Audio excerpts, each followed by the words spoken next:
If you don't know who you are, you're never going to be able to stand up for yourself. If you don't know who your people are, you'll never be able to stand up for your people. Understanding where you come from is the baseline toolkit, but it's a very strong and effective toolkit for teaching other people who you are. We cannot allow ourselves to be defined by our adversaries. On college campuses around the world, the bullies feel that this is their moment to assert their presence in the yard. The threats, the violence, the intimidation, none of these are new. But in the moment after 10/7, they feel energized and emboldened to push Jewish students around. And a new generation of Jewish students are rising up to tell them that you can pick on the Jews, but the Jews are no longer easy pickings. The guests on stage today are some of those Jewish students and leaders of the Jewish tomorrow. They understand that they are not just Gen Z, they are Gen Zionists.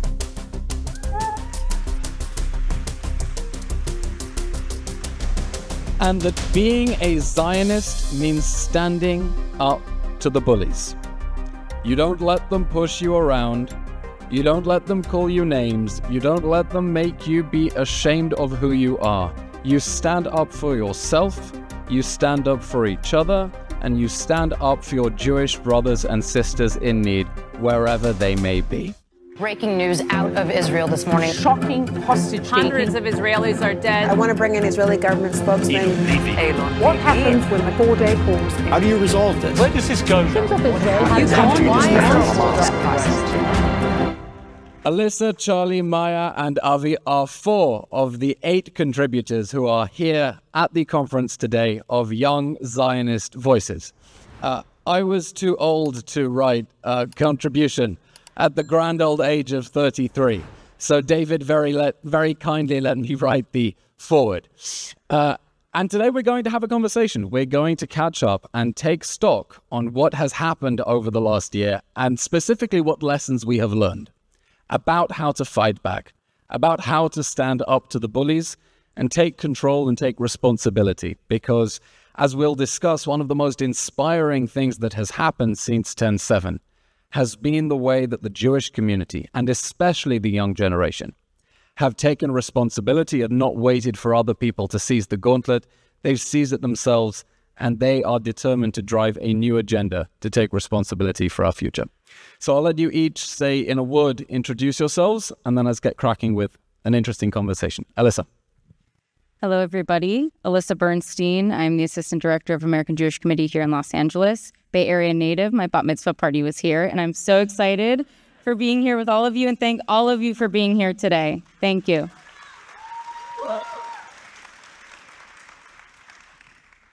Hi, everyone. My name is Charlie Covitt. I'm a sophomore at Harvard, and I'm here because I started my college experience in a pretty bizarre time, as you all know. I ended up writing in the Wall Street Journal, being on CNN and Fox, really just sort of a mini, very small-scale version of what Eylon was doing. And I'm excited to be with you all today.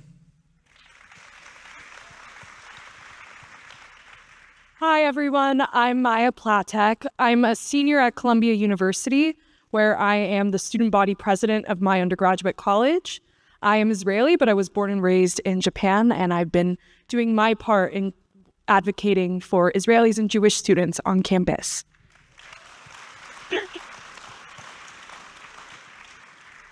Hi, everyone. I'm Avi Gamolka. I live in Jerusalem. I grew up in Jerusalem. I'm a student, a second-year student at Hebrew University, and I do some work with the World Zionist Organization, getting ready for the World Zionist Congress in 2025. Thank you, everyone. Avi, my first question is for you. We're going to talk a lot today about the American Jewish community's relationship with Israel and Zionism, but you are there on the ground in Israel at a time when your connection to Zionism is not about pushing away hostile debates on campus. It is literally about how we sustain and build a country that is under attack on 7 fronts. Because the Iranian regime now is pursuing a strategy of trying to make life in Israel intolerable, impossible. I don't know how people raise children there when every day there are rocket attacks from 4 or 5 different directions. And it means that for the young generation of Israelis, those who have the chance to take that relocation and move abroad, they need to connect to a real sense of meaning and purpose about why they want to live in this country and what they are fighting for. So since 10/7, what changes do you see within Israel about how the young generation are connecting to that Zionist mission and understanding why they have to stay and fight and not take the easy option of taking that relocation in Silicon Valley? Well, the first step to solving any problem is defining the problem itself. And we have to recognize that in some ways, they have already succeeded, the Iranians. Life in Israel is unbearable. And you have to know that. And we have to recognize that. And we have to look it in the eyes and not stray away and not, gloss over the fact that life in Israel is quite unbearable. And it leads to a national feeling and a sense of despair. And that is by far the most common emotion in my generation, young people, and not limited to on the streets of Israel. So we have to recognize that this extreme lack of hope, this despair, is real, it's palpable, it exists, it's out there. And without recognizing that, it'll be very hard to move forward. Part of that, let me take a step back and acknowledge that that is not entirely true demographically, right? So the Israeli public is more divided than one can even imagine, and I think you can imagine pretty well. Doesn't take too much. And there are many people for whom that experience is not true. That is not their lived experience. And part of the issue in solving this problem is that people are living very different realities within the small, tiny little borders of our country and having very different, vastly different experiences of their reality. Whether it's, Arab Israelis who, I won't speak onto their lived experience, but clearly have a different relationship with hope and despair when it comes to the Israeli public. Whether it's ultra-Orthodox, Haredi Jews who are, a growing share of society, whether it's the Israeli versions of QAnon who live in their own warped experience. And so when I say that is the common feeling of despair and lack of hope and a real issue that we need to tackle, it's not entirely true. But it is true for most of us, common sense young folk. And I would say that the second step, so the first step is defining the problem. The second step would be returning to big ideas. We are in an era where young people certainly in Israel, have no more patience for any platitudes and metaphors and cliches and, great oratory explorations. They're people of action. They're people who have discovered within themselves that when called upon, they do spring into action, no matter whenever they're called on, wherever they're called on. And so the second step is a return to big, grand ideas of whether it is Zionism or liberalism or the Jewish core values of hope that can reinvigorate people's experience of living. In other words, you're saying that in order to reinvigorate Zionism for the young generation, a generation that in your contribution in the book, if you haven't heard about the book yet, you speak about us being Israel's greatest generation, no less than Dor Tashach, the 1948 generation. So it's not enough for Israel to simply become an American-style country where everything happens in Hebrew, but to reconnect to big ideas about a sense of specifically Jewish collective purpose. Very much so. There is an experience of living in Israel that is essentially and at its core different than living in a place where your raison d'être, your reason for waking up in the morning, the reason for existence is quality of life. And it is a return to a reason to wake up in the morning that is larger than oneself. Alyssa, I think there's a similar question, analogous question, confronting young American Jews, because the hate movement around campuses and increasingly encroaching on other public spaces is trying to make Jewish life impossible for Jews. It is saying at most you can have conditional acceptance as Jews and do your challah and do your havdalah and kiddush if you separate yourselves from Israel. If you tell your cousins in Israel and tell Avi, burn, we will throw you under a bus. And some people are taking that opt-out. Some people are taking that opt-out, whether it's going all out for the pro-Hamas movement, whether it's shamefully calling on the Biden administration to suspend arms sales as young Israelis are dying fighting on 7 fronts. But there is a movement that says, we're going to make it impossible for you to live proud Jewish lives. Because if Israel, God forbid, people accuse it of genocide, there is the threat that every young Jew is seen as being guilty by association unless they disavow Israel. So I wonder what you have seen over the last year about how young Jews are reconnecting to a sense of meaning and community and rediscovering what it is that they are fighting for and waking up for every day as Jews when there is so much pressure on them to keep their heads down, to fade into the wallpaper, and even worse, to defect to the dark side. Thank you for that question. I think one of the biggest things that I have to say for young Jews, but for all, is that the pressure to succumb to being the kind of appealing Jew that our anti-Zionist, anti-Israel colleagues, peers, hopefully not friends, but the people around us want us to be, is to say, this isn't the truth. You may think that Jews or Zionists are one way, that we believe in supporting genocide, that we believe in settler colonialism, apartheid. And it can feel scary to confront these things when people around you who you trust and admire and respect believe these things to be true. But it's important to start by saying, that isn't true. That's like someone trying to tell me my hair is blue. It's not. I know it's not blue. So why would I succumb to you trying to convince me otherwise? I think being an effective advocate, being a proud Jew, starts with understanding where you come from. What is Judaism? Where do we come from?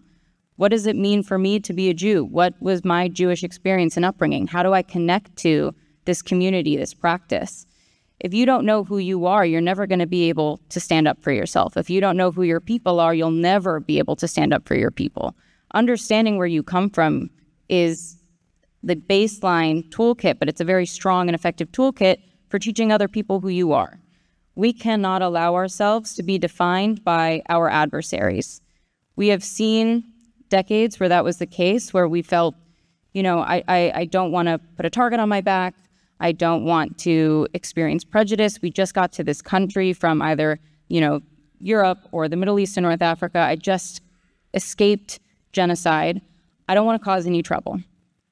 And for years, this assimilation and this being kind of a more appetizing Jew protected us. But we now live in a world where Jews have a lot of strength, a lot of power. We do not have to be vulnerable or subject ourselves or hide ourselves from hate. We have relationships with people in power who can help protect us. We know who we are. And the people who are most important, who are in power, they know who we are too. We've made that known. I think where we have failed and where we need to improve is sharing with our peers around us on a grassroots level, telling them what Judaism means to us. What was Shabbat dinner like at your home growing up? What was Hebrew school like? Sure, maybe you didn't want to go to school again at 6 p.m. after hours of school. But when I was 14 years old, I remember my gym teacher saying, you don't have to run the mile today. Walk with me. I want to ask you some questions. I'm married to a Jewish man. I'm not Jewish. We want to raise our son Jewish. I don't know if we should send him to Hebrew school. What do you think? I said, well, I just had my bat mitzvah, so I've done the whole shebang. I've been studying. Lord knows it's a lot of homework outside of my regular school and homework. But I said, my best friends are from Hebrew school. My very best friend of 15 years, she's somewhere in here today, who also works in the Jewish world, I met in Hebrew school. We went to summer camp together. We worked at summer camp together at Camp Ramah in Northern California. Round of applause. Love my Ramonics. But being able to talk to people, because I had that upbringing, I was able to say, he might not love going to more school at 6 p.m., but he will thank you for it in 10 years, because he will understand who he is and where he comes from. And he will be able to tell his friends who he is and where he comes from and what the Jewish community is like. And there's a quote from Abraham Lincoln that says, and my brother used this as his senior quote in high school, and mine was really dumb, so I a little bit regret not choosing something smarter, but it says, "I do not like that man. I must get to know him better." This is the reality.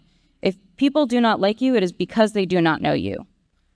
So if they do not know you and you do not know yourself, that's where we fail.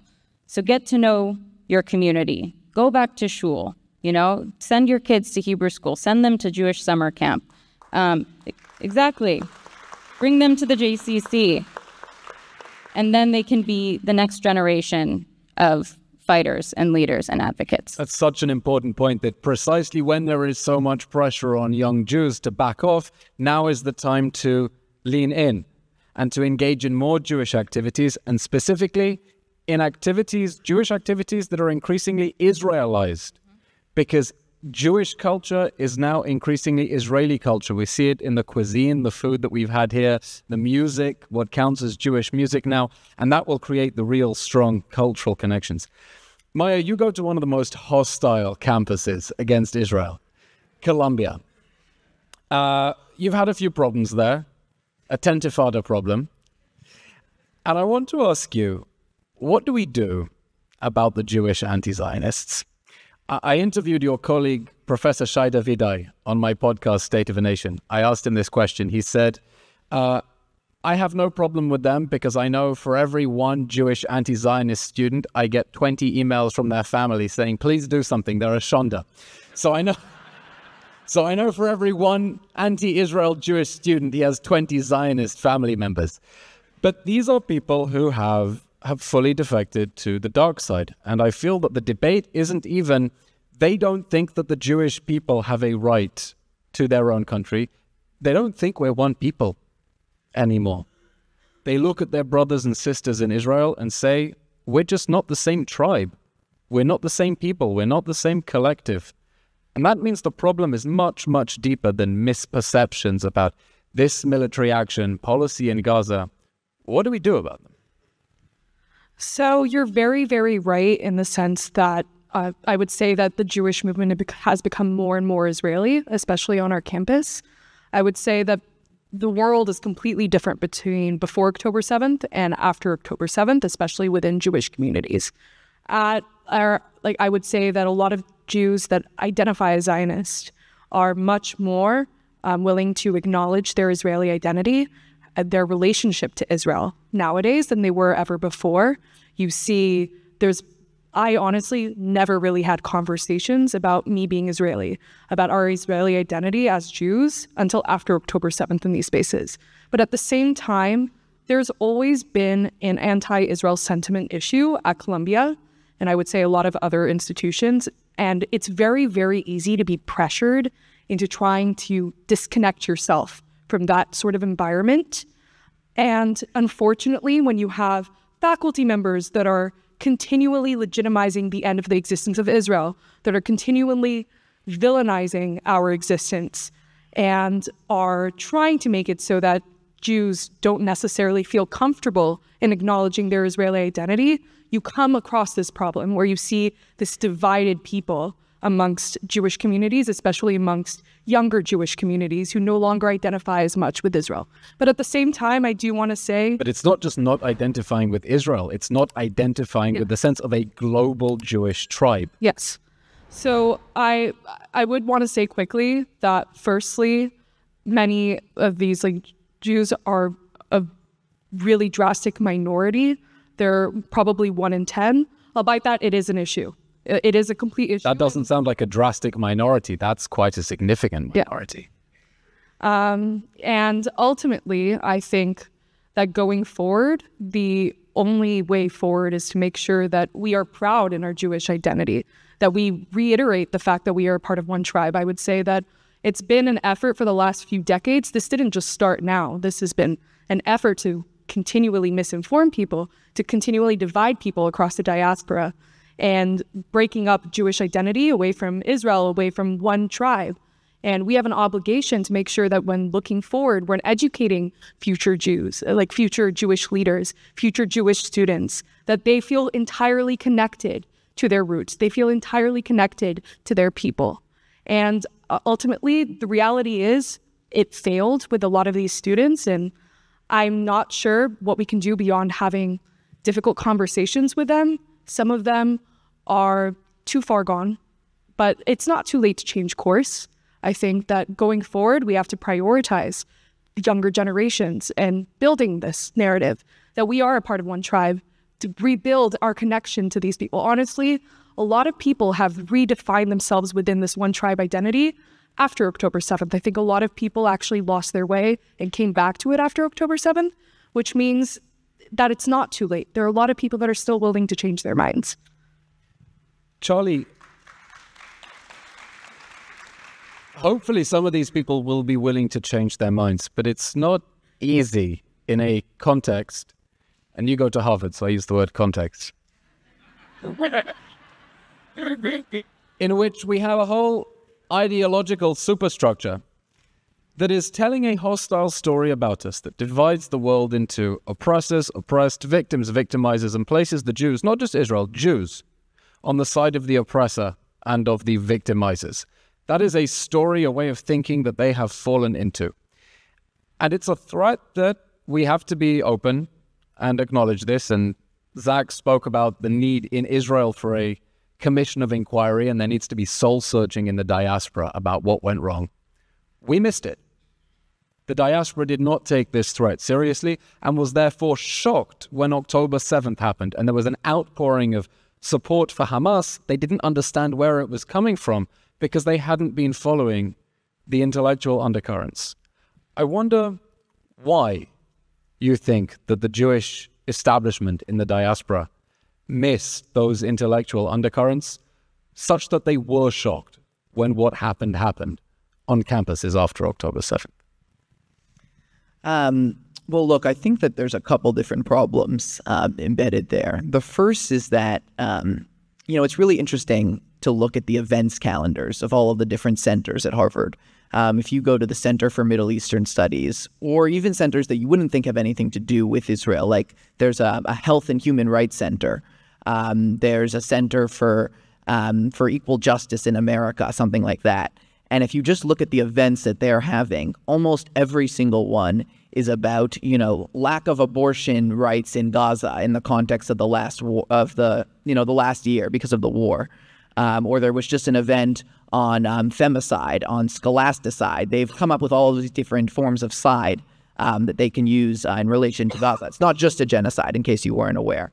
And so we're facing really this battle from many of the most powerful professors, right, at Harvard, to really convince Harvard and all of these other schools, Columbia too, obviously, to really show kids that Israel is really the embodiment of evil in the world.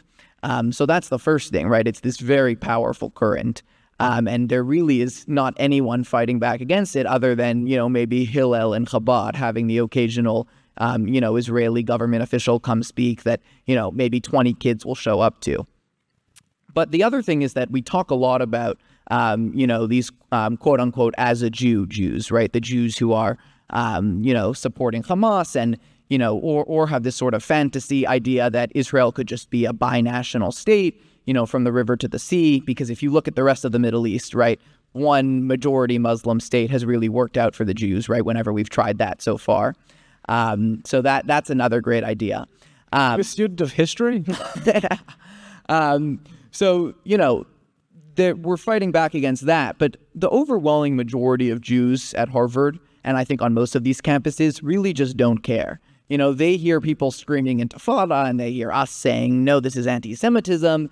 And they're thinking, I want nothing to do with this. I want to go and get drunk and get a job at McKinsey or maybe come to Silicon Valley if they're a little bit more creative. That's what their focus is. In that order, get drunk and then a job at me. Right. Or maybe both at the same time. It depends. On the context. Right.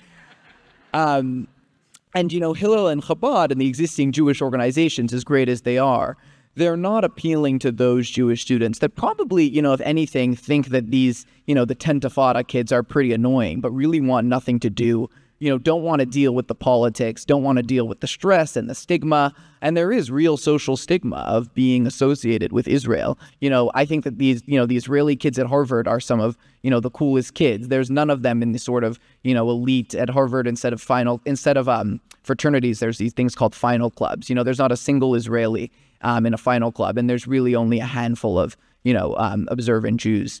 So there's a stigma, and I think a lot of students think, why deal?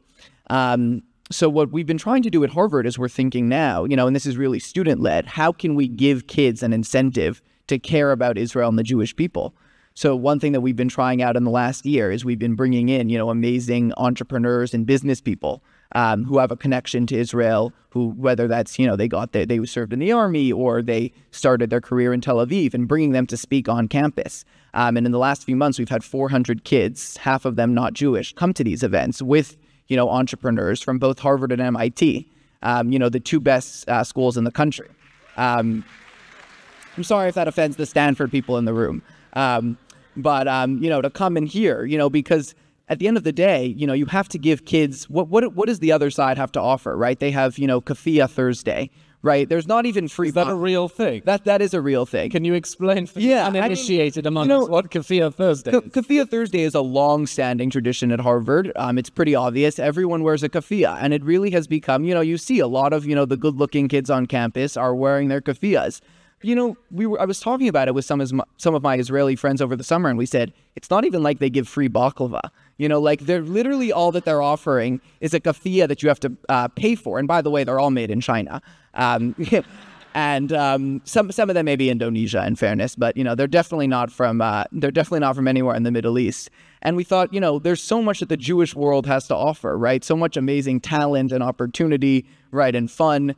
And so what we really need to think about going forward, and this is what's the response to Kafia Thursday, Talis Tuesdays? Right. So, our response has been, we've actually called it Entrepreneurship Wednesday, because there's so much such an entrepreneurial spirit, both here in the Valley and Israel, right? Obviously the highest, startup per capita rate in the world.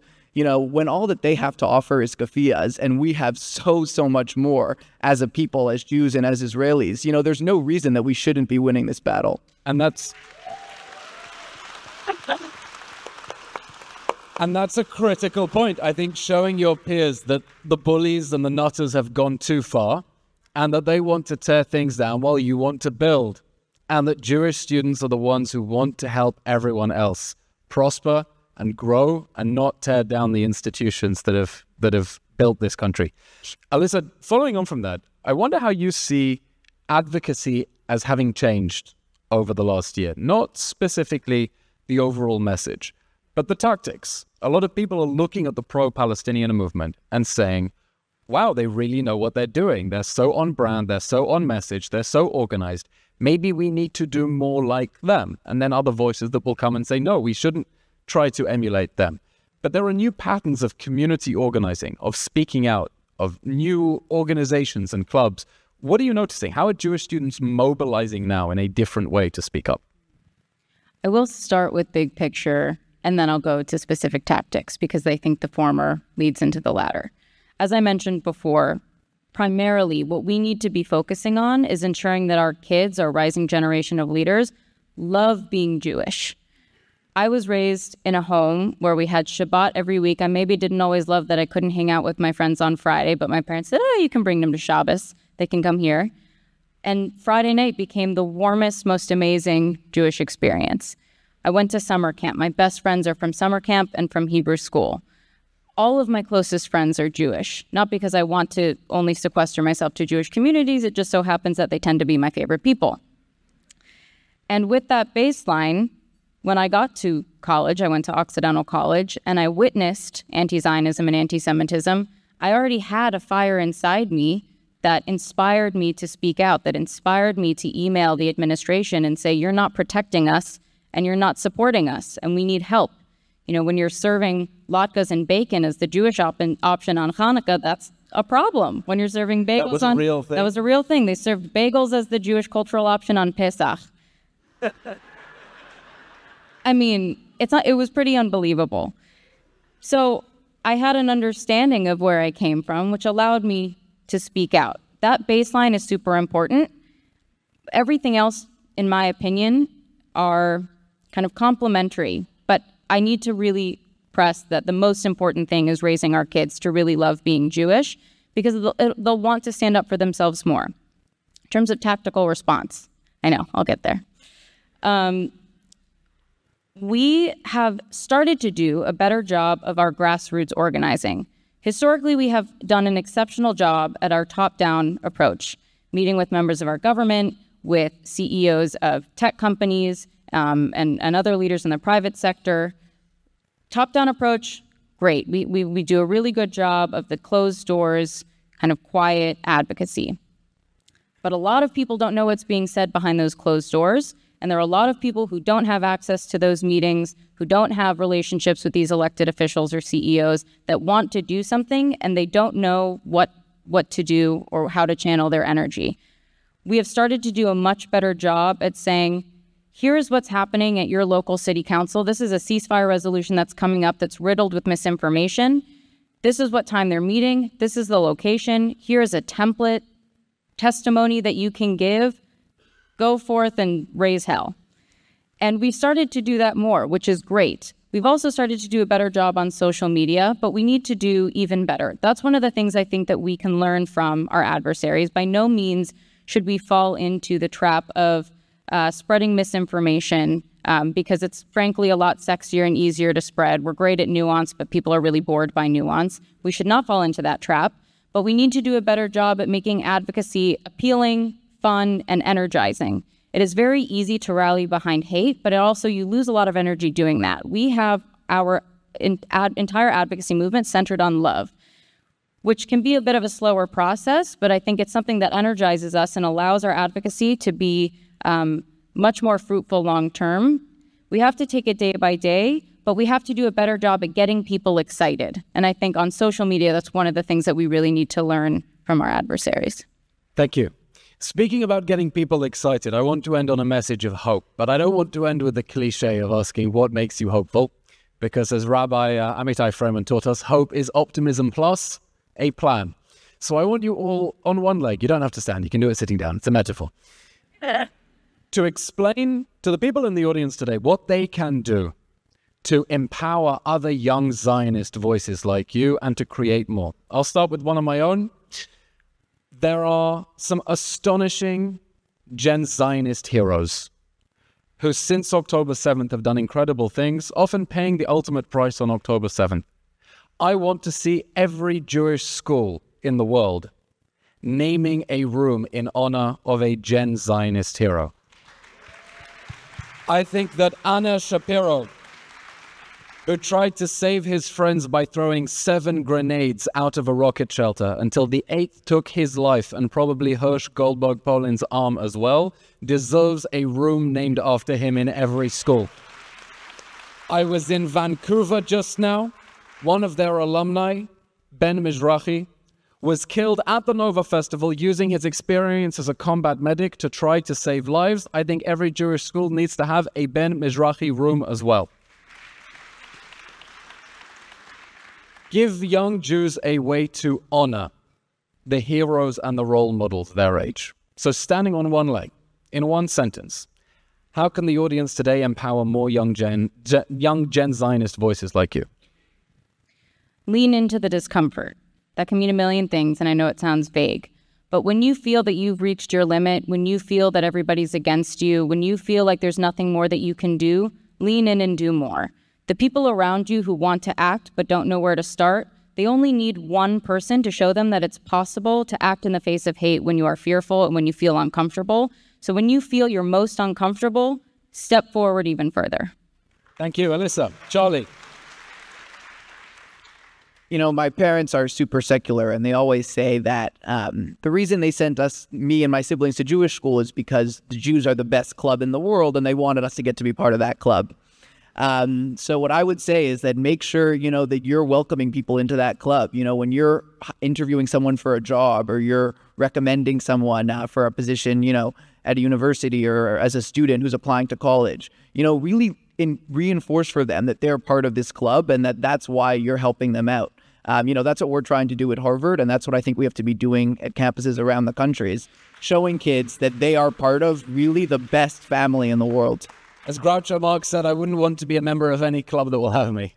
Maya. Empower people to be able to tell the truth. Unfortunately, the reality is a lot of students and a lot of younger generation members are nervous about speaking out about the reality. So despite that discomfort, kind of along the lines of what you were saying, we need to encourage people and incentivize them to be strong enough to tell the truth, even if it is at the cost of a social cost. We have to make sure that these students and those people that are standing up to what hatred and to standing up to what's incorrect, albeit the consequences that they may face, that they have a reason to continue standing up, because as more people stand up, more people will follow along. Thank you, Maya. Avi, give us a plan from the Holy Land. I want to echo what Alana said at the end of her remarks and say, speak truth to power.